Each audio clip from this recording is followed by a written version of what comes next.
este esquema muy conocido por todos ustedes, donde la TRH que se forma a nivel del hipotálamo estimula la TSH que se forma a nivel de la hipófisis para que la tiroides produzca la T4 tiroxina o T3 o hormona triiodotironina.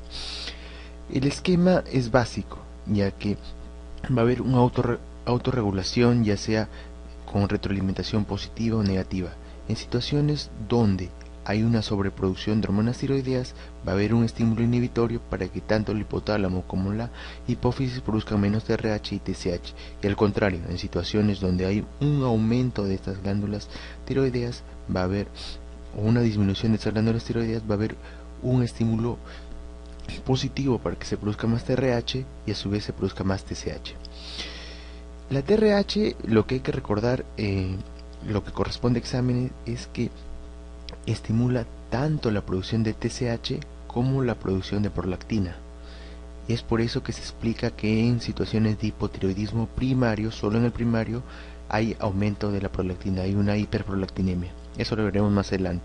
Lo otro que hay varios tipos de hormonas proteínicas, peptídicas, amínicas, esteroides. La TRH es una hormona peptídica y va a actuar a través de unos receptores que se encuentran a nivel de la hipófisis, que son receptores de membrana. La TSH, lo que hay que recordar también que es una hormona tipo proteínica y sus receptores son receptores de membrana. Y lo otro que hay que tener en cuenta que esta TSH tiene similitud en su subunidad alfa tanto con la hormona luteinizante, la folículo estimulante y la gonadotropina coriónica. Es por eso que en situaciones donde hay aumento de cualquiera de estas hormonas va a haber una hiperestimulación de la tiroides para que produzca tanto más hormonas tiroideas como crecimiento de la glándula. Y por último, las hormonas tiroideas son de tipo hormonas amínicas y sus receptores son receptores intranucleares. Recuerden, son las únicas hormonas que tienen sus receptores intranucleares. Esto ya ha venido. ¿Dónde actúan las hormonas tiroideas? En receptores intranucleares. Luego, ¿cómo es la síntesis de hormonas tiroideas? Empecemos desde la captación del yodo. El yodo que esté en sangre, ya sea proveniente de la ingestión, de la alimentación o de la deyodación de la T4-T3, como veremos más adelante, se encuentra en forma inorgánica. Recuerden, el yodo que va a entrar al folículo tiroideo, como acá ven que está conformado por las células foliculares y la parte central, que es la parte coloidal, que es el eje donde se desarrolla la síntesis de hormonas tiroideas, ya que en este coloide se encuentra la tiroglobulina, que es la base para la síntesis de hormonas tiroideas. Entonces empezamos acá. Esta es la célula folicular. Entonces este yodo inorgánico va a entrar a la célula folicular mediante un receptor, un transportador que acopla el transporte tanto de sodio como de yodo inorgánico y por ende es un transporte activo con gasto de energía. Este transportador se conoce como el transportador NIS, que permite el ingreso de la sangre a la célula folicular de este yodo inorgánico. Luego este yodo inorgánico va a estar de paso solo por esta célula folicular porque su objetivo es llegar a la zona coloidal. Como ya dijimos, se encuentra la tiroglobulina para la síntesis de hormonas tiroideas. Entonces este yodo va a pasar nuevamente de la célula folicular al coloide y para eso utiliza otro transportador que se llama pendrina.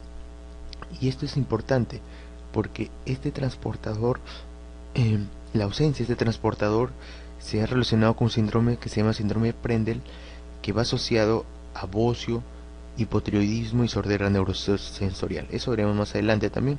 Acá recuerden entonces que el yodo inorgánico entra a través del transportador NIS y pasa de la célula folicular al coloide mediante el transportador de prendina. Para recordar, entonces el yodo viene de dos sitios principalmente, es la deyodación de T4-T3 y de la administración exógena. Los requerimientos básicos de yodo en el adulto son de 100 a 200 microgramos día y del niño de 90 a 120 microgramos, y la forma de eliminación es principalmente por vía renal en forma de yoduro y una menor cantidad en forma inorgánica por las heces. Entonces dijimos que este yodo inorgánico entraba a la célula folicular mediante un transportador NIS, que cotransporta sodio y yodo, y a su vez pasaba de la célula folicular a la zona coloidal mediante el transportador de prendina. Luego, ya este yodo acá en la zona coloidal debe transformarse en yodo orgánico para que pueda ser captado por la tiroglobulina, y acá entra a participar una enzima muy importante, que es la peroxidasa tiroidea, que se encarga primero de oxidar el yodo inorgánico a yodo orgánico. Luego, este yodo orgánico se va a unir a la tiroglobulina, como dijimos que es la base para la síntesis de hormonas tiroideas, que tiene un residuo tirosilo.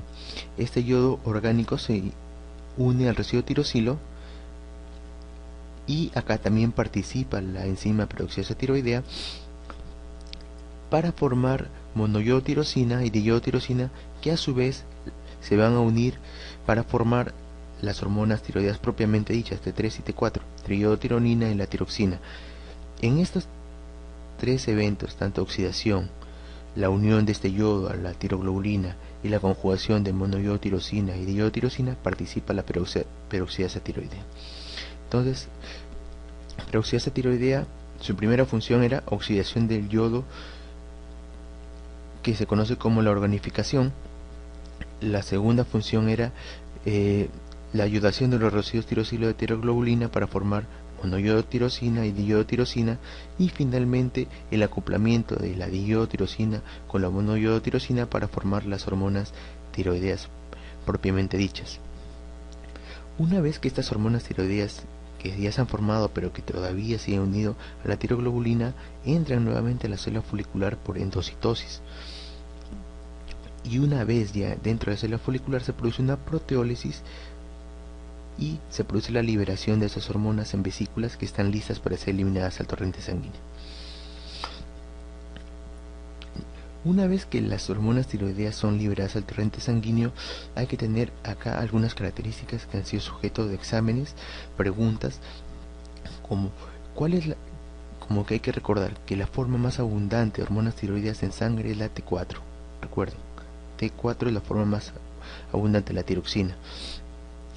Lo otro que hay que recordar es que esta tiroxina solo se sintetiza en la tiroides. El 100% de la tiroxina se sintetiza en la tiroides, a diferencia de la T3, de la triiodotironina, donde solo un 20% se sintetiza a nivel de la tiroides y un 80% se sintetiza a nivel periférico en sangre a través de la deyodación de T4.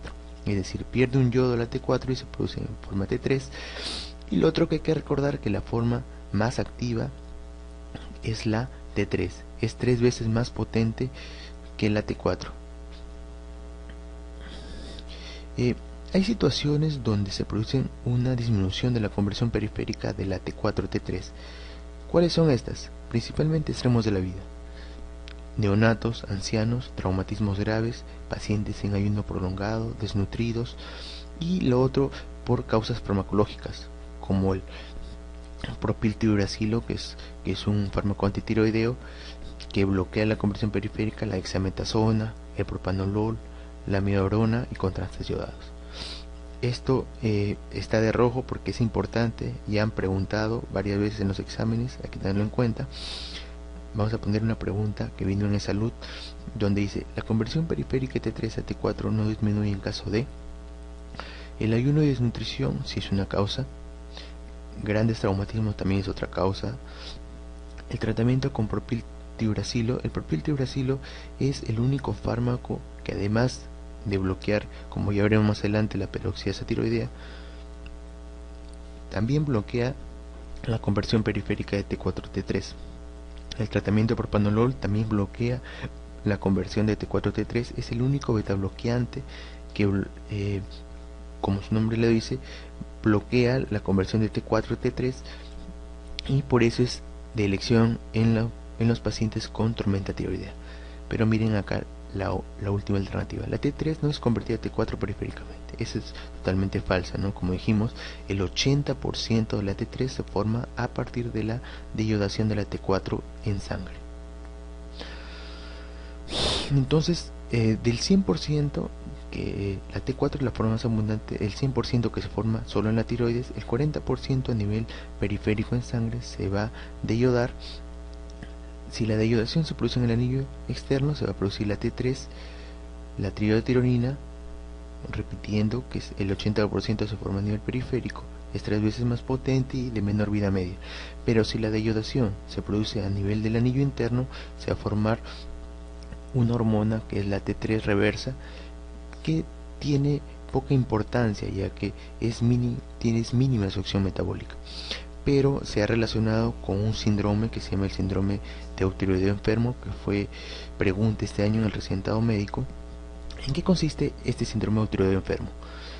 Como su nombre le dice, eutiroideo significa que la tiroides está normal, pero se produce en situaciones de estrés severo, pacientes con traumatismos severos, enfermedades muy graves que se encuentran en UCI, y lo que se produce es un bloqueo de la conversión periférica de la T3, es decir, la deyodación solo se produce en el anillo interno, más no en el anillo externo. Por ende, lo que va a ser característico de este síndrome es que va a haber una disminución de la T3, porque la deyodación solo se produce en el anillo interno, un aumento de la T3 reversa, mientras que la TSH con la T4 están normales.